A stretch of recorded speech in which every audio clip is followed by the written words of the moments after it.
Warning, censorship. Warning, censorship. Warning, censorship. Warning, censorship. Other people. Hi everybody, Ezra Levant here. How you doing? Happy Monday. It's August 9th and every day at 12 noon we do a live stream. We used to only do them on YouTube, but then they got really handsy with our content, started censoring things, even suspended us for a week, demonetized us. We're very mean.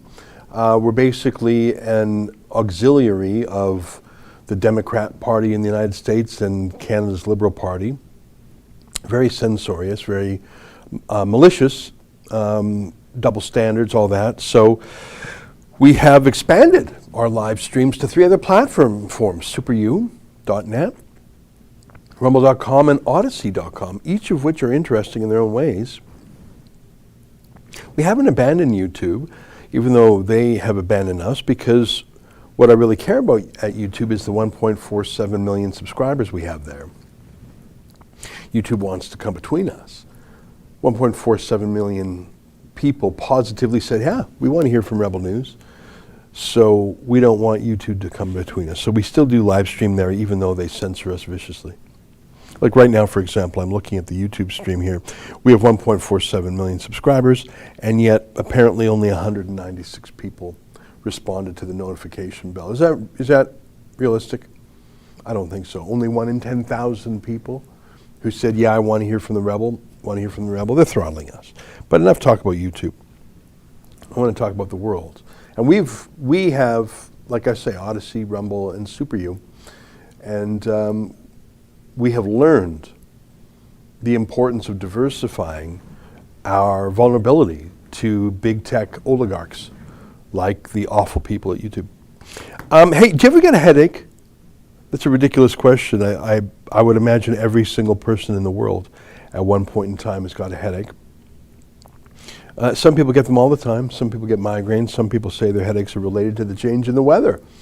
I'm guessing that's a barometric pressure kind of thing. Of course, you can get headaches for the hangover. Get stress headaches. You can get headaches for lack of sleep and lack of water. There are a lot of reasons to get a headache.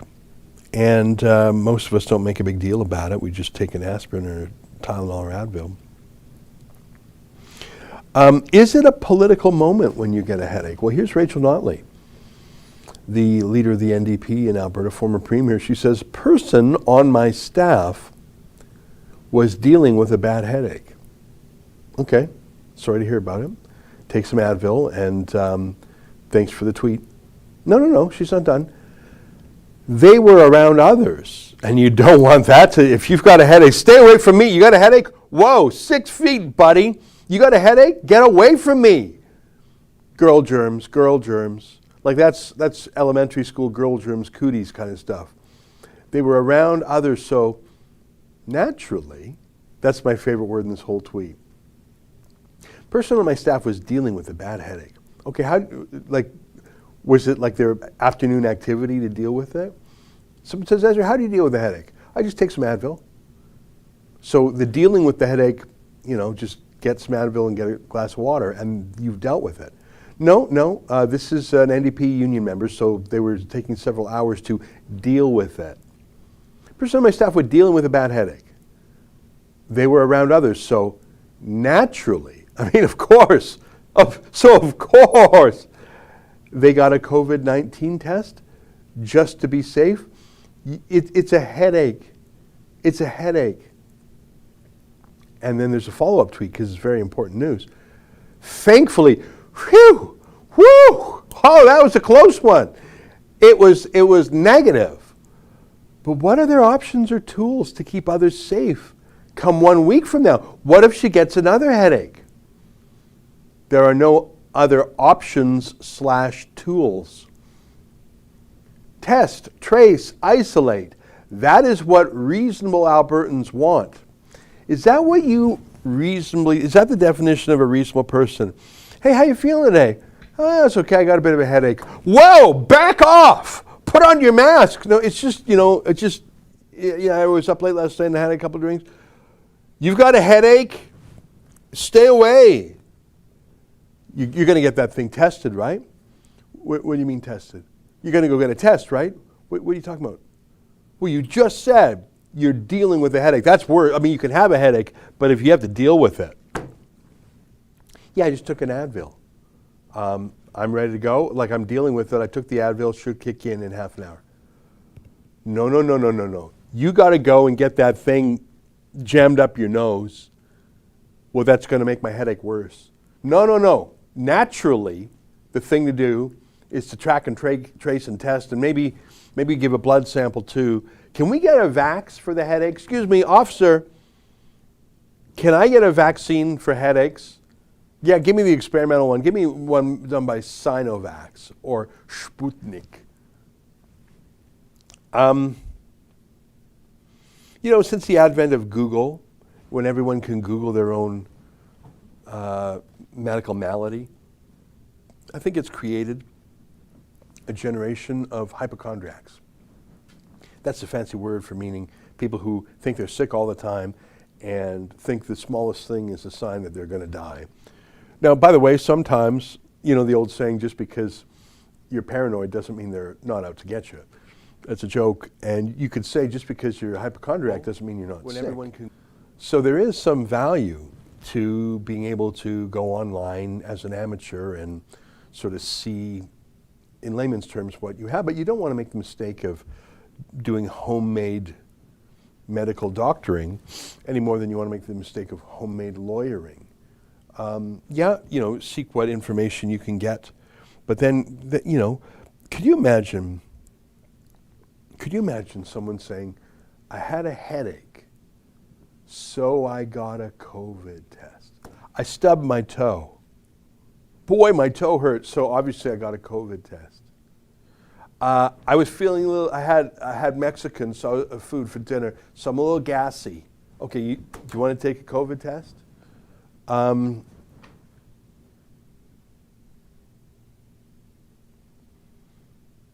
How is that not medical misinformation? I'll put that tweet. I just want to read it one more time. That word naturally does so much lifting, so much heavy lifting.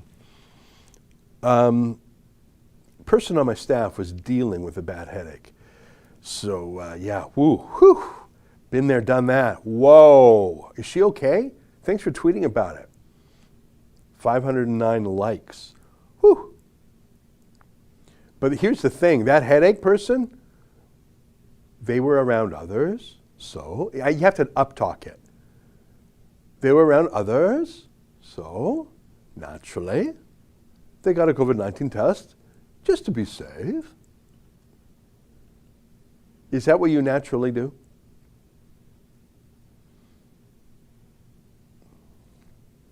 Yeah, that's, if that is your science, is that is your hair trigger for throwing the province back into lockdown, you are not normal.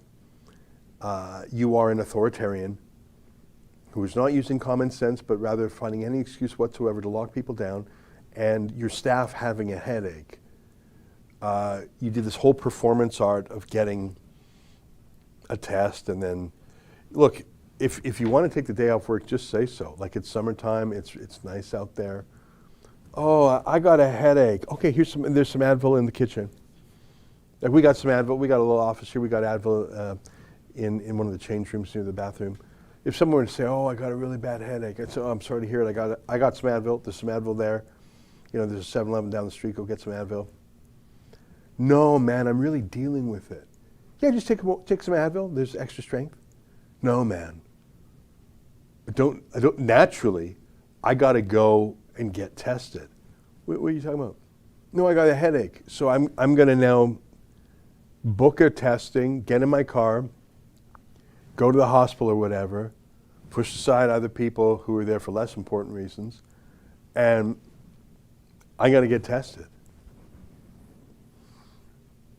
Let's read some super chats on it. I'm sorry, I just can't even believe that is being taken seriously. Hyper chat from Juice Moose. You should be putting those full videos YouTube won't show on the 3 other platforms with a separate intro and outro. Might as well get used to migrating away from the screw tube because now they are gunning hard for even centrist voices. The answer is we already do. That YouTube warning, we put that at the front of the live stream because it's being broadcast on the 4 simultaneously. But if I'm not mistaken, every video we do goes up on all 4 platforms, and the YouTube warning is only on the YouTube platform. And some things we don't put up on the YouTube platform itself. For example, Avi Yamini sent me a note last night saying, is this YouTube safe? And we obviously put that up on all 3 other platforms, but there's certain things that YouTube is so malicious that if you say anything criticizing the World Health Organization, they'll take you down. So we don't want to self-censor, but we don't want our YouTube channel spiked. So we put the good stuff on Rumble, Odyssey, and SuperU.net. SuperU Mog, amazing that so many feel that this is a sane way to be in the world. I got a sliver. Ow. You know what? I got a sliver. It might be COVID. I might catch COVID. Can you catch COVID from a sliver? I'm dealing with this now. Excuse me? I'm dealing with this. I'm up talking. And I have to get a COVID test naturally.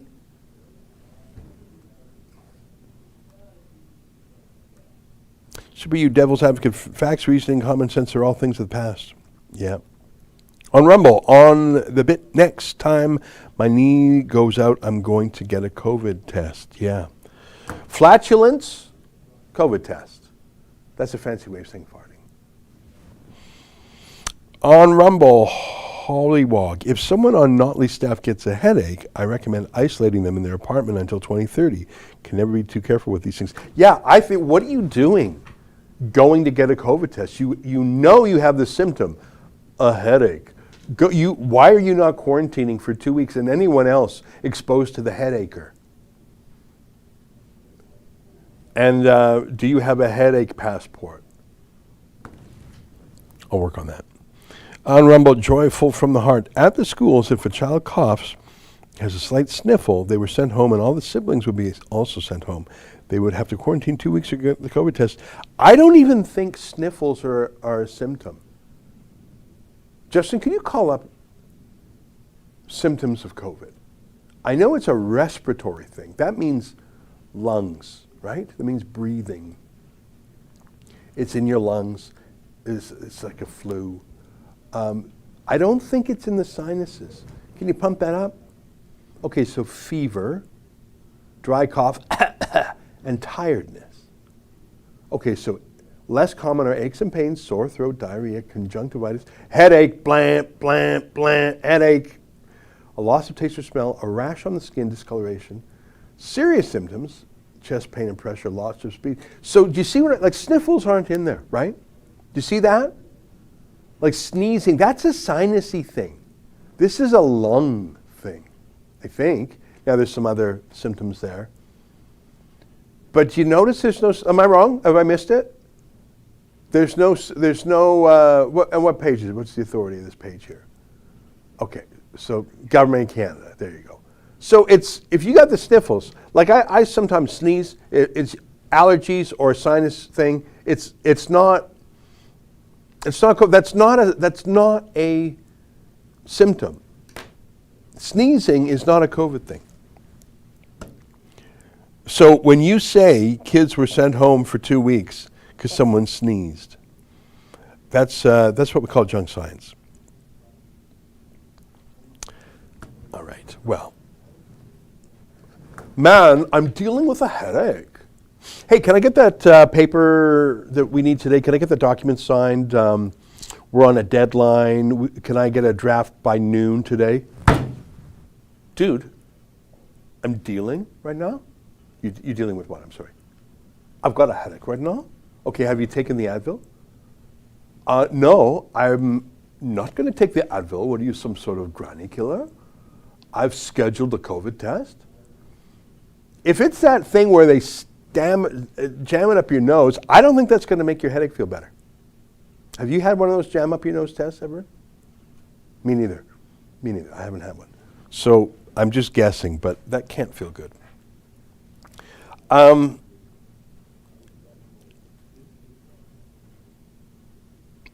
The good news is are moral betters, the sophisticated people, like not dummies like me, but I'm talking about fancy people.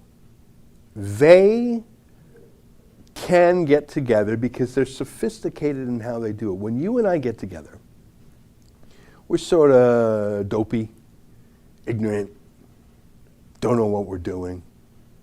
But the sophisticated people, they do it a little differently. And I want to show you a New York Times reporter. It don't get fancier than that. That's sophisticated. You know, there's sophisticated and then there's sophisticated. This is a sophisticated New York Times fancy pants on the fanciest network, CNN, talking about, look, this virus, it only goes after you dummies. Take a look. Said, this is really being overblown. They're following all the safety precautions. People are going to sporting events that are bigger than this. This is going to be safe. This is a sophisticated, vaccinated crowd, and this is just about optics. It's not about safety. All right, Annie Carney, thanks so much. We'll see how it plays out. Good talking to you. So what are they talking about? What's she talking about? Who are these sophisticated people who are getting together that is not as bad as people just going to some sporting event? Ooh. Well, I don't know if you know, but the chosen one turned 60 this past week. Obviously, I'm talking about Barack Obama. And so he had a big party. DJ posts stealth pics of Obama's epic birthday party before being forced to delete them. It does look sort of epic. Do you have the picture? The Daily Mail probably covered this really well. The massive tent, like he's got this enormous property, Obama. It's quite something considering he really had very modest jobs before being president, and now he's really got a billionaire lifestyle. I don't know where that money came from. Oh, well, I'm sure it's, yeah. So he set up this massive party zone. That's his house on the left there. And then he set up all these party, like the house is not big enough. He had hundreds of people. Looks like, any more pictures like this? And can you show me the picture of John Kerry, Joe Biden's climate czar, arrived for the party in a private jet because he's John Kerry. I mean, he's sophisticated. So not only is he so sophisticated that he doesn't have to worry about yeah, there we go. So that's John Kerry getting off a private jet. Yeah, click on that Daily Mail link. You see that one right there? Got it. Chrissy Teigen was there, John Legend, because Don Cheadle, I don't know, that other couple there. What's that? Basketball player. Okay, there's, so look at that massive, massive property and all those catering trucks. You keep scrolling. Daily Mail that's his house. And then they were building like the tent for the party. That is Barack Obama's house. And they're building the party tent or whatever next. So yeah, keep scrolling. These are great pictures. Gorgeous property. He's de facto a billionaire. Yeah, they're not wearing masks. Why would they wear masks? What do you think? They're sophisticated. Like seriously, there's no masks there, are there? Now, by the way, I wouldn't wear a mask either. It's outdoors. I'm not sure if, yeah. So, John Legend, Chrissy Teigen. What's funny, oh, they got masks there for the photo shoot. What's funny is that, who's that?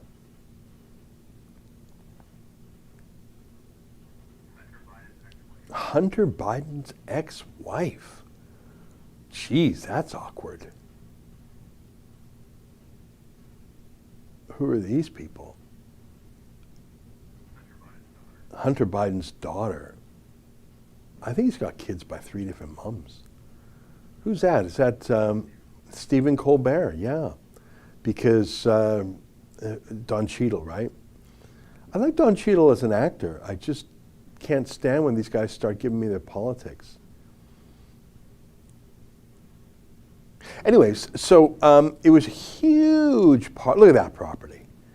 Huge party. And there's a bit of a backlash. So they said, okay, we're going to pare it back just to close friends and family. Yeah, like Don Cheadle and, did they pare it back by even a single person? I saw a headline that, who's that guy from Curb Your Enthusiasm? Larry David was cut back. Maybe that's just a joke for an episode or something, that he was the only person who was cut back. We have some video, actually, of the party. I tweeted it. Do you have that video clip by Erykah Badu?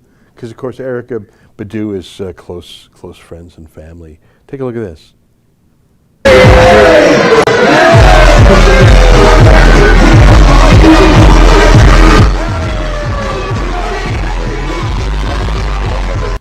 I think, Barack Obama is half black and half white. I think he dances like a white man, if I can say that. Like he is, or he's like when Eddie Murphy, remember, when Eddie Murphy plays a white man, like when he starts to talk like this? That's Barack Obama. Anyways, you can see they're having a great time, huge party, dance party, no mask, no social distancing. No such thing as bubbles, just flying in private jets. Yes, some people wore a mask when they were coming in, but there was no masks in this party. But don't worry about it, because you heard the New York Times and Jim Acosta from CNN. You don't have to worry about this crowd because they're sophisticated. Don't be stupid. Those people are sophisticated. Unlike, say, I don't know, some blue-collar guys who are riding a motorcycle. How unsophisticated is that? That's a super spreader event. Getting together and dancing and singing and hollering, no masks, people from all around America. That's not a super spreader event. That's sophisticated Americans showing you how your life can be one day if, you bide your time, and if you go get a COVID test if you had a headache. But if you are some low-class, mere citizen, I don't think you're sophisticated enough to handle this virus. Here's Anthony Fauci on a big motorcycle rally. Take a look. You've brought up regionally the South, but out in the plains, in the Great Plains, we have Sturgis, South Dakota. There's a gathering right now of some 700,000 people. Last year, it was a smaller turnout, and it was over about 150,000 people, and it led to a massive outbreak in the Dakotas, where they became number one and number two for essentially the rest of the calendar year of cases. What do you expect this rally to do to that part of the country? Well, I'm very concerned, Chuck, that we're going to see another surge related to that rally. I mean, to me, it's understandable that people want to do the kinds of things they want to do. They want their freedom to do that. But there comes a time when you're dealing with a public health crisis that could involve you, your family, and everyone else, that something supersedes that need to do exactly what you want to do. I mean, you're going to ultimately be able to do that in the future, but let's get this pandemic under control before we start acting like nothing is going on. I mean, something bad is going on. I mean, we've got to realize that. Yeah, I mean, look, Barack Obama and his friends are sophisticated. What don't you understand about that? Erykah Badu is close friends and family. Stephen Colbert is, you can just see the resemblance between him and Michelle Obama. They're family, surely, right? Close friends and family only. They're sophisticated. John Kerry flew in his very sophisticated private jet. Not like those bikers. By the way, does that not look fun? That Sturgis rally? I mean, I'm not a motorcycler, but if you like motorcycles, what an amazing get-together. Like that's probably the greatest motorcycle rally on earth. Like, did they say 700,000? I don't even know how that could possibly be. Like, that's just such a staggering number. Even if it's 1/10 that, that's got to be the largest motorcycle rally in the world. Talk about fun. There's got to be so many different groups. Like, there's a whole world. I don't know anything about this. Maybe you know about this. I have friends who do long distance motorcycle rides. Is like their vacation. Like, they take them and they like, and what a great way to see the countryside. When I was a teenager, I bicycled through part of Europe, and you wouldn't guess it because I don't look like I'm built for bikes, and especially those very hard banana seats. I had like them make a little couch. Like, I had a modified like a little couch seat kind of thing on my bike, very aerodynamic. Okay, let's be honest, halfway through, I just threw the bike on the train, got to the next town before everybody else, and said, well, what took you guys so long? Me and my couch bike, we've been here for hours. But the great thing about taking a bike, and I can imagine it's even better on a motorcycle, is you see everything. You don't miss it. You're not going by at 100 kilometers an hour on a highway. A train is lovely, but you go on a bike or a motorcycle, what a great way to see the countryside, and you can stop anywhere for a bite or for a vista. It really is a great way to live.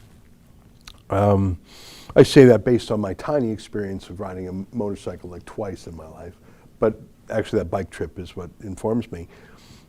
But no. How dare you, unsophisticated people, ride your motorcycle in the fresh air?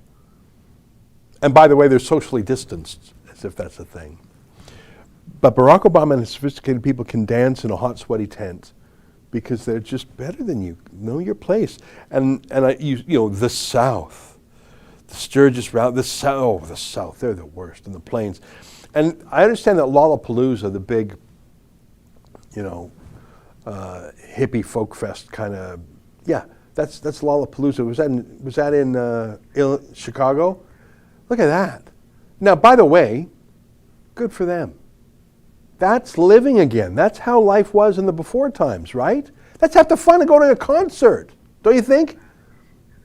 Not a mask in there. Good for them. You know, it's been a while since I've gone to a rock concert, but it is fun. Who else is there? Who else is there? And who are you sitting next to? And are they dancing or singing? Like, it's part of the experience. Not, if you want that isolated experience, you'll sit on your couch and watch it on TV. We've all done plenty of that the last 18 months, thank you very little. Want to be amongst people. No, not unless you're sophisticated. Boy, that makes me mad. Let's read some more super chats.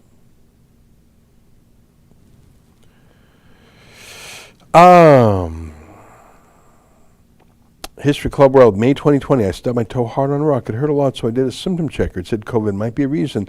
I knew that was crap, but now I realized that if it weren't for COVID, I would be at school, wouldn't have walked in that rock. Chuck Silver, do not get the Fauci ouchie. Rocks for Northeast. All crew members of a UK Navy ship got 2 doses and tested negative before boarding. 7 weeks later, they have about 100 cases. Yeah, can you find that Israel triple dose? There's a headline. I got it from Alex Berenson. It was from the Times of Israel. Maybe you just type in Times of Israel, 3rd shot COVID or whatever. So Israel is one of the most vaxxed countries in the world. They were one of the first, and they're one of the highest percentage of double vaxxed. And now they're doing the triple vaxxed, if you can believe it. And according to this Times of Israel story, 14 Israelis who got 3rd shot later infected with COVID-19.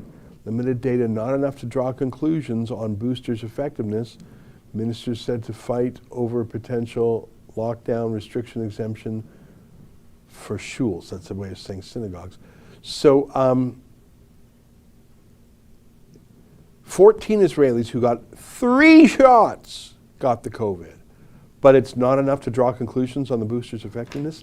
Yeah, maybe not enough for you, but I think I've just drawn some conclusions. Here, scroll down, let's read a little bit of this story. 14 Israelis have been diagnosed with COVID-19 despite having been inoculated with a 3rd COVID-19 vaccine dose, according to Health Ministry data reported by Channel 12 News on Sunday. According to the network, 2 of those infected after receiving the booster shot have been hospitalized. So that's serious. That's not just, I got a headache. I'm dealing with my headache right now. I like up talking. I just immediately feel whinier, but also, you know, like it's a force field that if, don't bother me. You're being problematic. Don't you see my pronouns? Hello? Just add a question mark to everything. I'm dealing with my headache. Naturally, I need the day off to go get a COVID test. Naturally. Put it back. Let me read some more from that Times of Israel piece there. According to the network, blah, blah, blah, it was not immediately clear whether the 14 contracted the virus before or after receiving the booster. Such sporadic instances would not be enough for medical officials to draw conclusions as to the third dose's general effectiveness in fighting off the Delta variant of the disease. Says who? Says you? 11 of the 14 cases were over the age of 60, and the remaining 3 were immunocompromised individuals under 60. The network said, well, why are you giving immunocompromised people the virus vaccine? The 2 that were hospitalized were over 60. Some 420,000 Israelis have been administered a third booster shot so far. Well, then obviously you need a 4th booster. Duh. Just like you double maskers. What, you want to kill grandma? Triple mask it, murderer. Meanwhile, in the Sunday meeting, government ministers fought over the prospect of a nationwide lockdown during the upcoming high holiday period, amid surging COVID-19 cases, according to leaks published on Hebrew language media. Reports on Channel 12 and 13 and elsewhere said Education Minister Yifat Shasha Biton, who has courted controversy by calling plans to vaccinate students in schools a crime, said during the cabinet meeting that the option of lockdown must be taken off the agenda. So you got triple boosted now, and you still want a lockdown. Maybe you got, you know, just unbelievable. She said such talk was leading to economic instability and, quote, people are anxious for their livelihood. You don't say. We have seen the charts. It doesn't matter whether countries impose lockdown or not. The mortality charts look the same. Morbidity, that means being sick. Mortality means dying. Intelligence minister. Now, we need more intelligent ministers. And if you're not intelligent, at least be a minister of intelligence. Elazar Stern concurred, we need to eliminate the word lockdown from our lexicon. We are causing people to live under threat. Okay, he is an intelligent minister. If I were ever a cabinet minister, I would want to be called the Minister of Intelligence. Now, a lot of people would say that's like in Orwell, calling the Ministry of War the Ministry of Peace and the Ministry of Propaganda the Ministry of Truth. But I would love to be called the Minister of Intelligence. And anytime someone contradicted me, I would say, look, which one of us is the Minister of Intelligence? I mean, everyone would want you on their Trivial Pursuit team or your trivia team. Hamad Amar, a minister in the finance ministry, noted that Australia is currently in its 8th lockdown, yet cases are still on the rise, claiming that lockdown isn't a solution. The ministers emphasized the need for a lockdown and the importance of talking publicly about a lockdown before imposing one. I also don't think we should intimidate the public, but the truth is that reality is frightening, Public Security Minister Omer Bar-Lev reportedly said. The worst situation is not to mention the word lockdown and then in 4 weeks come to a lockdown. We need to tell the truth. It's in the hands of the public. Bar-Lev added, apparently meaning that increased public awareness and care for health regulations could stave off a closure. Also in Sunday's meeting, Social Equality Minister Meirav Cohen was reported to join ministers' protests against excluding synagogues from new restrictions on gatherings under the revived Green Pass system. What a mess Israel is. Starting Sunday, that's yesterday, gatherings of any size, indoors and out, are limited to those who have been vaccinated, recovered from the virus, so at least they respect natural immunity, or who present a negative COVID test. So you can't gather at all of any size. Well, the plan originally included synagogues and other houses of worship. These were eventually exempted in prayer services with fewer than 50 participants. It hurt to read about the coronavirus cabinet's decision to exclude synagogues from the Green Pass, as if we did not learn a lesson from the previous waves, Cohen said. I think that whole country is in an absolute and total mess. And boy, were they held up as the role model, weren't they? The fastest, the bestest, the mostest, the vaxedest. Now they're triple vaxxed, and they're getting it, and they're talking about another lockdown. What's the bloody point? What's the bloody point? That's the worst story I've read, because that's the madness. They obeyed their public health industrial complex. Wow. Now, they talked about Australia's 8th lockdown. You know, there's different lockdowns in different states, so I'm not sure how they calculate that, but the state of Victoria is awful. There's wonderful beaches in Australia. You know, the virus is almost exclusively transmitted indoors. It's not an outdoors virus for a whole bunch of reasons. And really, one of the safest places to be is the beach. Outdoors, sunshine, nice breeze, you're not coughing on people. You're typically spaced out on the beach from other people. You know, huge beaches in Australia. And our friend Avi tweeted this saying the Australian media is an enemy of the people. It's exactly right. The media in almost all these countries is goading on the governments to bring in harsher lockdowns. Take a look at this. Oh, the why don't we find beachgoers clip. Sorry about that. I sort of caught Justin by surprise. Here, take a look. Here's this clip from Down Under. The media. Warning. Censorship. Take a look. Warning. Oh, we need another minute. I'm referring to the. Okay, we got a little bit of a technical problem. Don't you worry one bit. I want to tell you that every week, like I follow a lot of sources. I follow Alex Berenson on Twitter. He's a New York Times bestselling author who's become a bit of an amateur expert at this stuff, and I don't think he pretends to have any medical knowledge, but he just compiles knowledge from experts. It was from him I saw that Israel story. Oh, here we've got that Aussie clip. Take a look. These are daily warnings at these press conferences alone. Is it time that if somebody's sunbaking on a beach, they just get fined regardless of whatever their excuse is? Do we need to get harsher in those beach areas that Manly and Bondi, that don't seem to be taking it as seriously as the rest of the city? I think the fact that the penalty infringement notices continue to go up every single day is disappointing, but it's a reflection on New South Wales Police attitude towards people that do not want to comply with the public health order. Hey man, do you want to just find anyone you see till they get the message? Come on. Why don't you just find anyone on a beach? That's the media. No wonder they are so hated. In Australia in particular, you know, our friend Avi is doing so well down there because he's one of the few voices that dissent. The media really has murdered their reputation during this whole lockdown, and they are so untrustworthy. In Alberta, and True North had a little story on this, they've been toasting and feting and promoting this emergency care doctor named Joe Vipond, I think is his last name. This guy cracks me up. He poses for photos. Like if you're a doctor in your emergency room or whatever, you should be wearing, I think they're called scrubs, like it's your surgeon's uniform. And if you want to have your mask and your goggles on, you know, knock yourself out. But if you're playing TV doctor and you're from home or in a studio, and you put on your scrubs and your stethoscope and your mask and your goggles for show, you just might be a TV doctor more than a doctor.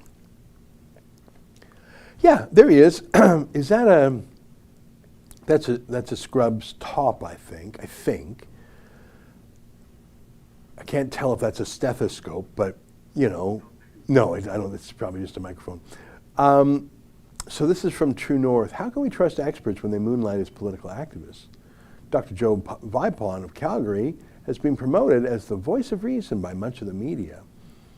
Of course, he's a massive donor. I think about $20,000 he's donated to the NDP. So good for True North. Yeah, scroll down a little bit. Yeah, there he is. There he's just doing interviews dressed like a doctor. Much of the time he's got his full face gear on. Yeah, $20,000 to the NDP between 2014 and 2019. He just loves playing doctor on TV. And why not? There's this whole class of doctors who were heroes in their little, maybe the heroes to the patient, hero to the co-workers, heroes to the nurses. But now they're playing to a much larger audience, and they don't want that to end. They do not want that to end.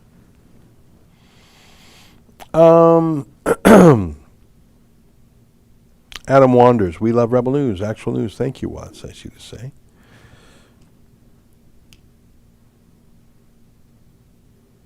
Anyways, I was mentioning, I follow Alex Berenson. I follow Jordan Schachtel. I'm just mentioning names of people I follow on Twitter who are interested in this stuff. And there's one guy who only does a video a week. It's not a lot, is it? Like some of these other people are doing 10 tweets a day. But he's so thoughtful about it. I wait all week to hear what Neil Oliver has to say. Who's Neil Oliver? I only got to know Neil Oliver a couple of months ago with the advent of GB News, a new UK all-news channel. Nigel Farage is a star over there. Andrew Neil was the founding editor-in-chief, although I haven't seen him on lately. They got some great people on there. They got a free speech segment. They've got an anti-cancel culture segment. They have just some great, it really is my favorite channel. I mean, I like Tucker Carlson a lot. But GB News, I just think pound for pound, it's the best commentary out there. And you don't even have to care about the UK to love most of their stuff. Mercy Muroki did a great video today about Black Lives Matter. And maybe if we have time, we'll go to that. I'll dig that up for you. But here's Neil Oliver. He does these monologues that are about 5 minutes long every time. And it's the combination of his eloquence, his accent, which I like, his look, but he comes up with turns of a phrase, but it's not just the aesthetics, which I really like. He really boils down the issues to their essence. He's a smart guy. Can I play for you, Neil Oliver?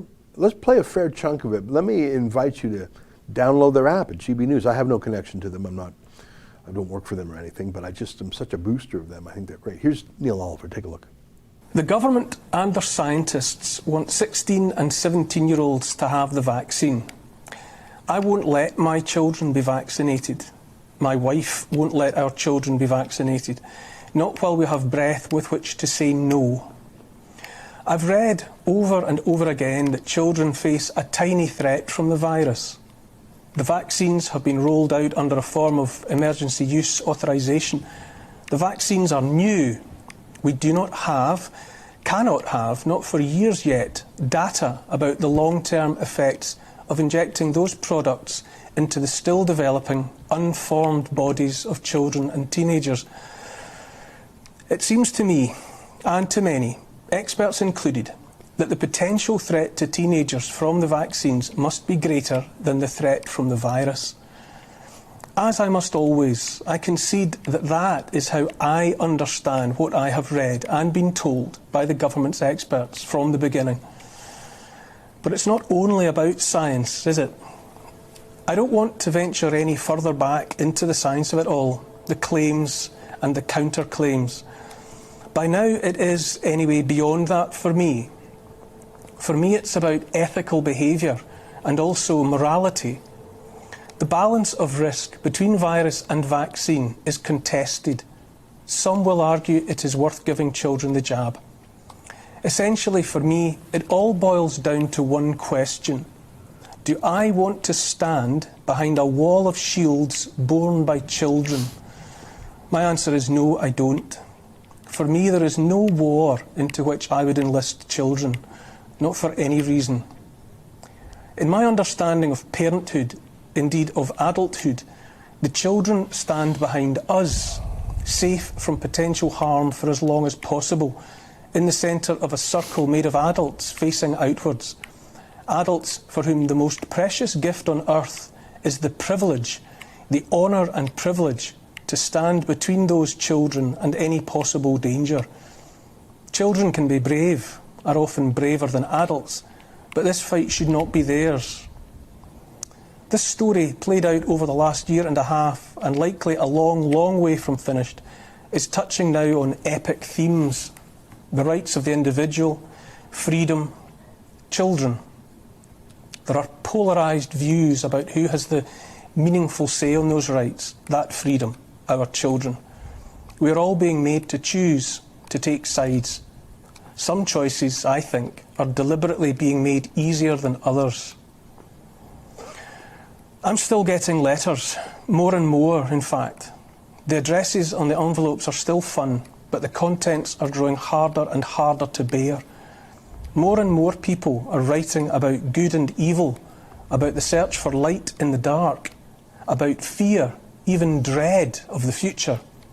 I find them harder and harder to read, but I read every one, and I always will, because it's an honour to receive them. Most heartbreaking is the palpable loneliness of so many people who have coped as best they can for a year and a half, but who are running low on hope, if indeed they have any hope left at all. I say to those people, hold on and look up and ahead to better days. It shouldn't be like this for so many people in this country we share. So much overlooked loneliness and hopelessness. So many people bullied and made to feel bad just for being alive in the world. For what it's worth, I want to say to all those people who have been in touch with me that none of us needs to feel alone. Not really, and at least not entirely. And to everyone feeling the same emotions of loneliness, fear and confusion, and that sense of having been betrayed and cut adrift by those we thought were meant to have our best interests at heart, I say there are millions that will stand by you, shoulder to shoulder. It turns out we were together all along, even though we didn't know it. Though we may not meet in the real world, we are united by the feelings we share. Separated though we are from one another in the flesh, we are still a community, united by common bonds. Within that community there are people who have different opinions, and who have made different choices, as is their right. There are those that have taken the injections and those that have not.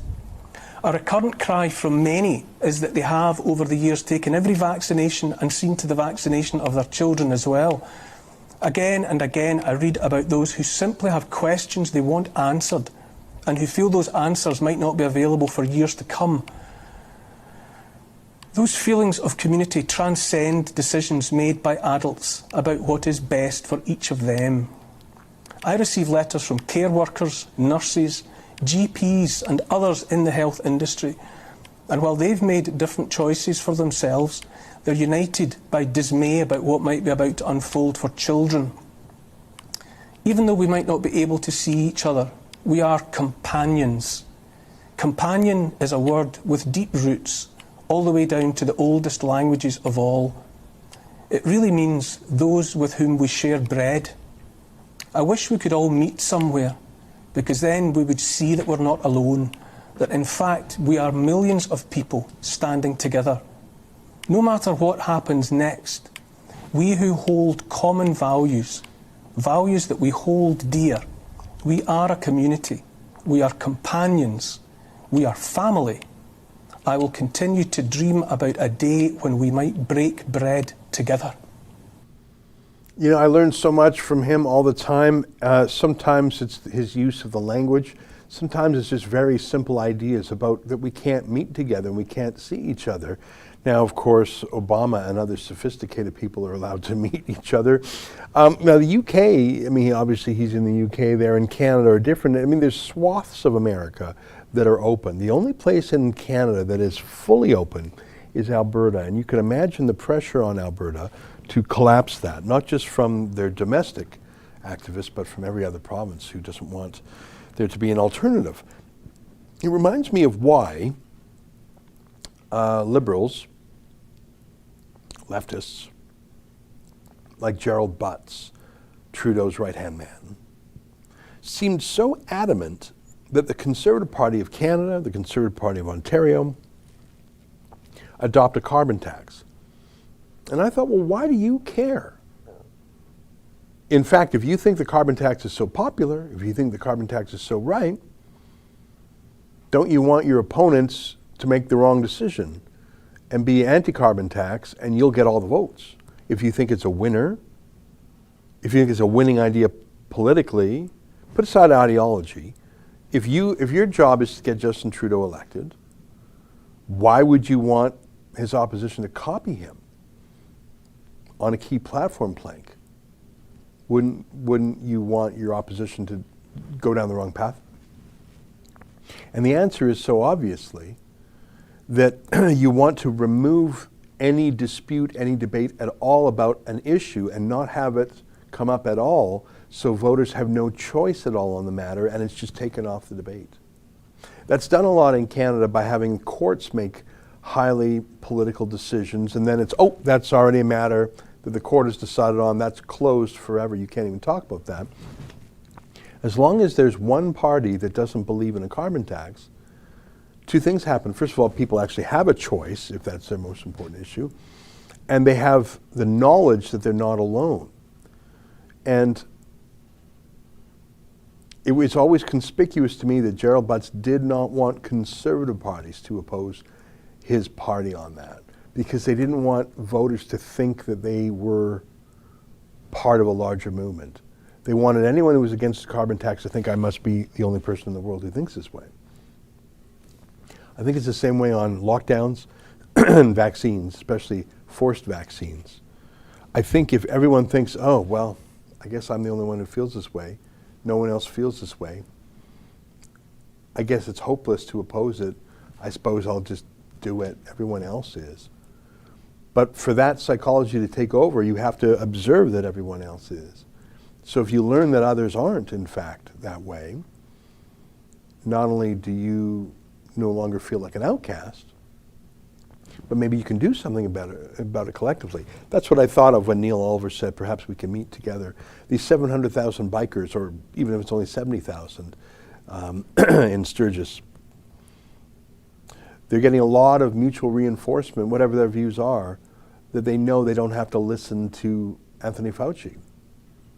They don't have to listen to the New York Times lady calling them unsophisticated. They don't care because they know that they're not alone. If you're the only person in the world who thinks, oh, geez, I'm the only person, it's harder to fight back. How are we doing for time? 12:53.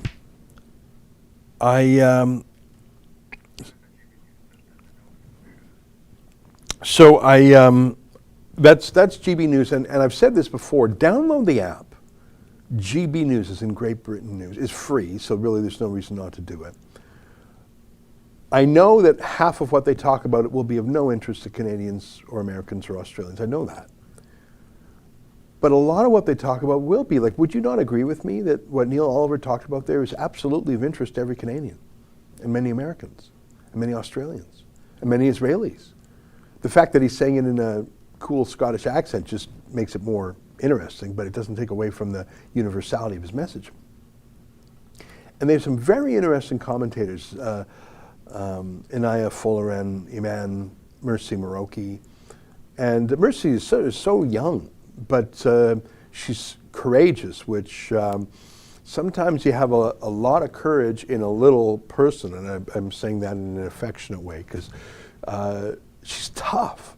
Let me show you a clip, and I don't know how much of this we want to run, but this is an example of why. I mean, you're probably saying, Ezra, why are you talking so much about another news network? Because I know how bad it is in the UK. I mean, I used to report there all the time on Tommy Robinson's trials, and it was completely uniform.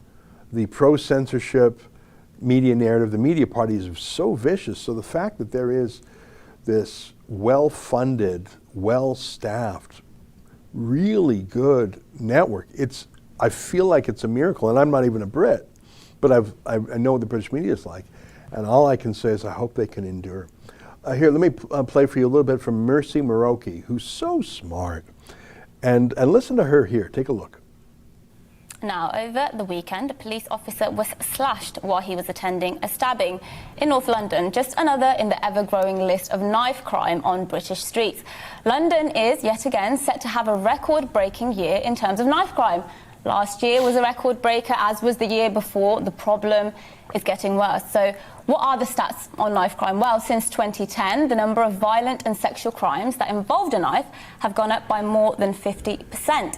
The number of threats to kill using knives have more than tripled. And this isn't just an inner-city London problem.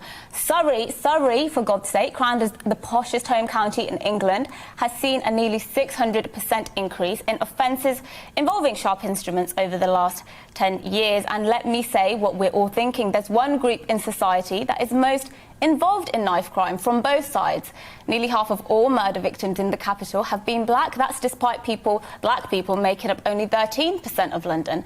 And on the other side, nearly half of people charged with knife crimes are black. Often these are young black men running around in broad daylight, acting tough with their blades. I've seen the videos, you've seen the videos. I'm not saying knife crime is a black problem, of course it's not. White people stab too, let's just be clear. But when young black men are 3 times more likely to be murdered than any other group, to ignore the race aspect is completely irresponsible. And you'd think the groups which claim to care so much about black lives would be all over the issue like a rash. But Black Lives Matter, the self-appointed spokespeople for black people globally, although not for me, I have to say, are too busy defacing statues and trying to cancel 18th century white men from textbooks to actually address the real issues affecting black people. You know, like being much more likely to literally get stabbed in the street by another black person. What would actually make me respect Black Lives Matter, the socialist activist group, which people like to pretend is not a socialist activist group, is if they actually, for once, tackled head-on the real issues facing black communities. Of course, I'll inevitably be slated for this, mainly by those on the left who will say, I'm playing into tropes about so-called black-on-black crime. Well, so be it. I won't cower from saying that when knife crime is on the rise, it means the blood of more black kids is on the streets, and more black kids will end up in jail. And quite frankly, if you're uncomfortable with pointing out that knife crime is disproportionately a black issue, then clearly black lives don't really matter to you. So again, the news peg there was knife crime in London, but the Black Lives Matter issue is just as relevant in Chicago or frankly Toronto. You know, I follow different police forces on Twitter. New York Police Department, they have various accounts, including the police union there, which I really like. I follow various British police just because they have the craziest, wokest announcements all the time. They're the ones tweeting, don't say something mean on social media or we'll arrest you. Like, they're just off the hook crazy. I follow Toronto's police, a couple of different accounts. Last night, how many shootings were there in Toronto last night? Like, did it even stop? So I don't know the demographics of those crimes, but Mercy makes the point. If you call yourself Black Lives Matter, and if both the perpetrators and the victims of knife crime are disproportionately black, and you got nothing to say about that, maybe black lives don't matter to you. Now, of course, it's a lot easier for someone like Mercy Muroki to say it than someone like me. But it doesn't mean it's easy, because actually maybe it's not easier for her to say it. The peer pressure, the insults that come at her for not towing the Black Lives Matter line must be ferocious. So I'm just very impressed with her. It's just another reason to follow GB News. Rumble, Sisser2 says, I love to hear what Neil Oliver has to say. Remarkable to hear such truth. Yeah, he's so good. And maybe it's because he only does one a week. So he really, really crafts it. Joyful from the heart. Someone asked, why are children put last? They're made to suffer so much to save grandma. Should be the other way around. Yeah, you're right. What else did I send you there? Did I send you something else? Yeah, let's take a look. Here's a tweet from the Premier of Nova Scotia. New, a Liberal government will be proactive in exploring a provincial vaccine certificate for going to restaurants, shops, gyms, and other businesses. Scotia Pass would allow you to attend events without fear, while not putting people's health at risk from dangerous COVID variants. That's the Premier of Nova Scotia. Now, did we just not, like just literally moments ago, did we not just learn that from Israel, 1 shot, 2 shots, 3 shots, people are still getting the virus? Did we not just read that? So how can the Premier make this promise? And how can he promise that you'll be safe? I don't think he can promise that. By the way, in many places, most places in Canada, in the United States, newcomers, new immigrants take entry-level jobs because they don't have the qualifications, they might not have the professional training, they may not have the certification, maybe they just don't have the education, maybe they don't have English skills. So it's no surprise to anyone who's been out in the world that in many places, if you go to a restaurant, waiters might be of any background, but quite often the back of house staff, the dishwasher, the cooks, maybe new immigrants who don't even speak English well. And it is also a fact that demographically speaking, minorities, including new immigrants, have a lower vaccine participation rate than others, for whatever reason. So if you are the Premier of Nova Scotia and saying you're going to require restaurants to have vax passports for both customers and staff, you're discriminating systemically against minorities and newcomers. You just are. That's what the left calls systemic discrimination. It's like saying I'm going to ban all nurses from something. Okay, well, statistically speaking, that's going to have an overwhelmingly disproportionate impact on women than men because there's many more women nurses than male nurses, right? It's just a fact. If you said I'm going to ban construction workers, you know, there would be a gender effect there. I mean, I'm speaking like a Marxist now. More men in construction than women. So if you're saying I'm going to crack down on these companies, restaurants, like he listed a few barbershops, like really entry-level jobs for people who don't maybe have formal education, like anyone can be a dishwasher. Anyone can be a cook, you know. No, not if you don't meet that Premier's test, and we're going to force the restaurant owners to be the enforcers of that. I think there's a lot wrong with that. It's turning restaurant owners, gym owners, whatever, into cops.